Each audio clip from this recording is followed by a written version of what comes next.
Hari-hari ini dimanapun Persija bertanding akan selalu dipadati oleh ratusan hingga ribuan supporter fanatik yang kemudian disebut sebagai Jackmania.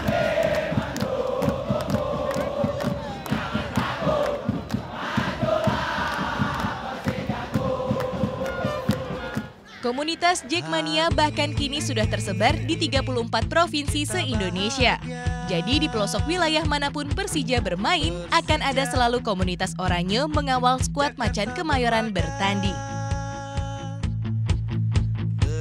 Kini banyak orang rela berkurban, menaruh harap dan bangga menjadi Jackmania.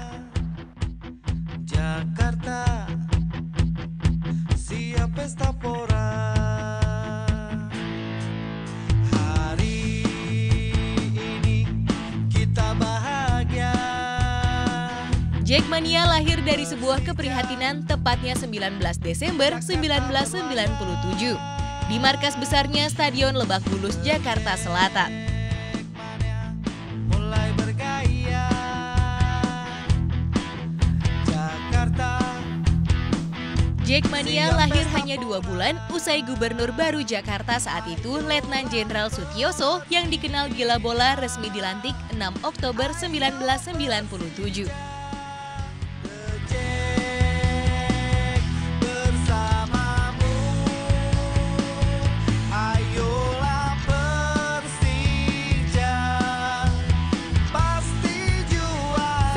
Syarif, mantan ketua umum Jackmania sekaligus salah satu aktor pendiri Jackmania, punya cerita unik dan kelam di awal-awal berdirinya Persija. Sebetulnya Bapak ini yang membuat Persija waktu itu udah terpuruk di Liga Indonesia 3. Kita ini sampai ke Bandung aja waktu itu kita sampai kalah WO Liga Indonesia 3. Kemudian Pak Sutioso waktu itu kepilih jadi gubernur. Dan dia pengen banget Persija itu benar-benar jadi tim ibu kota, harus besar. Hingga akhirnya dia perintahkan Mbak Diza Rashid Ali dan beberapa orang lagi untuk kelola Persija, dan Persija harus pemainnya harus bertabur bintang. Ya, Persija memang sudah menjadi tim yang hebat sejak berdiri tahun 1928. Mereka 9 kali juara perserikatan dan jadi persinggahan bintang-bintang hebat dari masa ke masa.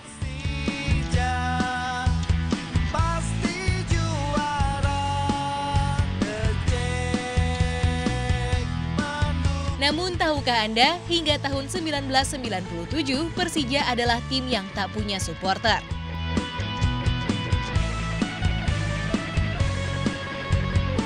Persija yang masih mengenakan kostum kebesaran merah-merah memang selalu bertabur bintang, namun stadion-stadion selalu sepi ketika mereka bermain. Di Jakarta ini ada kebiasaan aneh.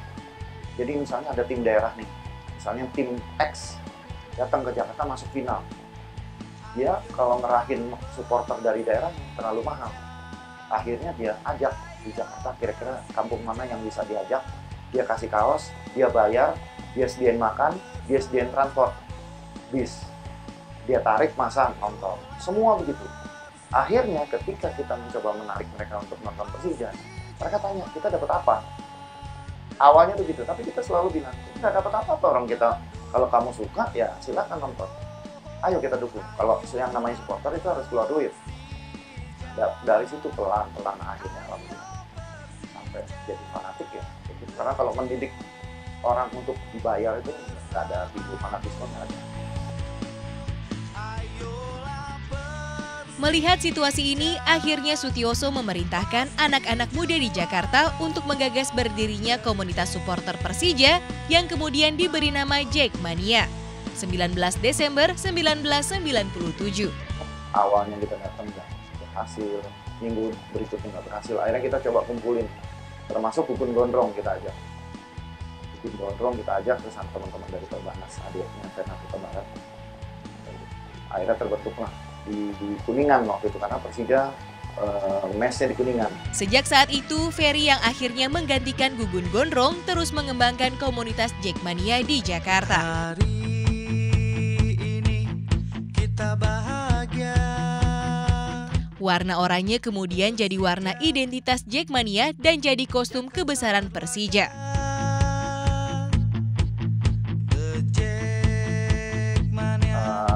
ada pernah isu bahwa saya jadi ketua itu digaji sama Bang Yes. Waktu itu saya minta dibuktikan dan ternyata nggak terbukti karena memang sekali lagi kalau pendekatannya dengan uang itu fanatisme nggak akan muncul. Jadi saya sendiri juga nggak akan mau digaji ini hanya untuk mengembangkan supporter, saya digaji sama. Ferry Indra Syarif yang kini telah pensiun dari aktivitas Jackmania, namun banyak kenangan dan pernik-pernik pernah disimpan dan dikenangnya. Mulai dari kostum, boneka, shawl, kaset, CD, atau pernik unik lainnya tentang Persija. Ayolah Persija, ayo Persija, rejek bersamamu. Ya, tahun 2001 saat Persija menjadi juara seperti jadi momentum kebangkitan dan kejayaan Persija. Gelar ini hadir setelah 22 tahun menunggu.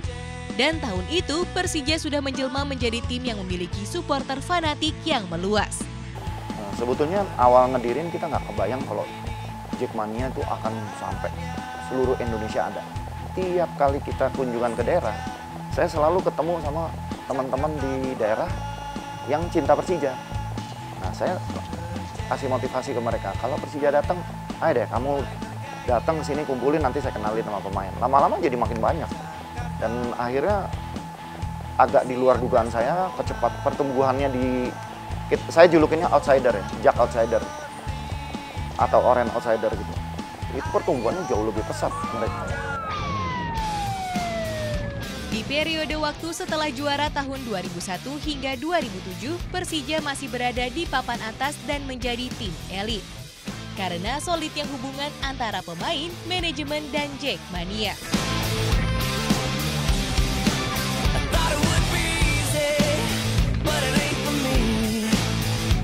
Saat ini Persija butuh seorang bapak pembina yang gila bola yang bisa menggerakkan potensi kekuatan Persija yang turun prestasinya sejak tahun 2006 hingga 2014. Peringkat 3 hingga 11. Saya juga bingung gubernur kita sekarang siapa ya gitu. Sebetulnya beberapa pertemuan dengan Jokowi sih mengungkapkan bahwa beliau appreciate dengan adanya Persija gitu. Dan dia berniat bantu, tapi kan memang Pak Jokowi ini kemudian disibukkan dengan pencalonan dia ke RI 1. Jadi janji itu sementara belum terrealisasi, terutama janji mengenai stadion.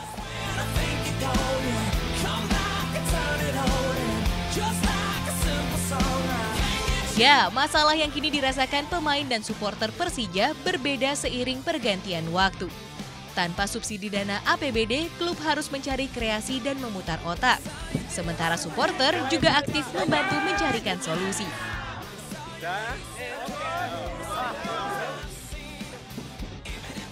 Gubernur DKI Joko Widodo beberapa kali mengunjungi Persija sebelum terpilih jadi presiden. Ya, sponsor baru dicarikan. Pemprov siap mencarikan sponsor ya Pak? Sudah saya sampaikan tadi.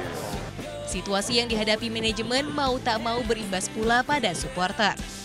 Beberapa kali mereka demo agar manajemen terampil mengelola uang sehingga bisa mendatangkan bintang dan memiliki kandang yang permanen. Mereka seperti tak ingin Persija kehilangan citra dan nama besar sebagai tim ibu kota pelanggan juara.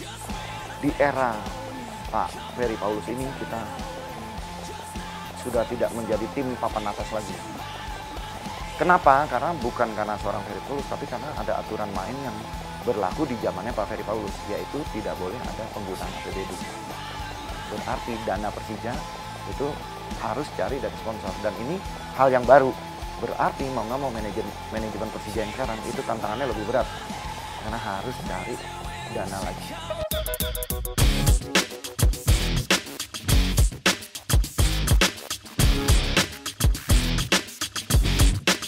Di awal berdirinya, masalah Jackmania adalah perjuangan melahirkan eksistensi. Klub sebesar Persija awalnya terasing di kampung sendiri, kampung peleburan multisuku, hingga akhirnya memiliki komunitas yang fanatik, yang kini bahkan telah menyebar ke seluruh Indonesia. Saat menjalani laga away keluar kota, ribuan Jackmania datang berduyun-duyun.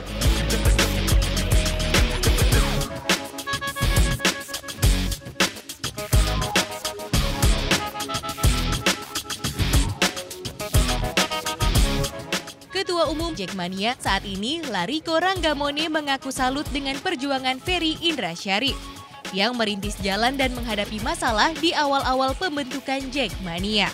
Dia seorang inspirator bagi kita. Dia seorang inspirator, penggerak. Dia banyak memberikan ilmu kepada kita semuanya. Bahkan saya belajar banyak dari dia. Memulai pendirian awal Jackmania menghadapi beragam masalah, menghadapi banyak risiko selama 4 tahun memimpin Jackmania. Direkam Ferry Indrasyarif dalam bentuk beragam foto kenangan dan ragam merchandise ini. Meski sudah tidak aktif, Ferry tetap mengamati perkembangan Jackmania. Ferry menyimpan kritik dan harapan buat Jackmania. Ada satu keinginan saya yang belum ini. Saya pengen sebetulnya kita jadi supporter yang benar-benar kritis, tapi kritis dalam tanda membangun. Tidak asal kritik, oh strikernya payah nih, oh nggak bisa bikin gol gitu. Kita harus evaluasi lebih menyeluruh. Kenapa dia nggak bisa bikin gol? Apa karena gelandangnya nggak ngumpan-ngumpan ke dia, atau memang dianya yang berapa kali dapat peluang nggak bisa bikin gol? Nah, jadi saya pengen teman-teman di pengurusan itu lebih bisa mengarahkan masanya supaya tidak asal demo, tapi juga ada data konkret yang bisa dipertanggungjawabkan. Masalah di fase awal pembentukan Jackmania terlewati. Seiring perkembangan waktu, apakah masalah baru yang kini jadi tanganan baru Jackmania saat ini?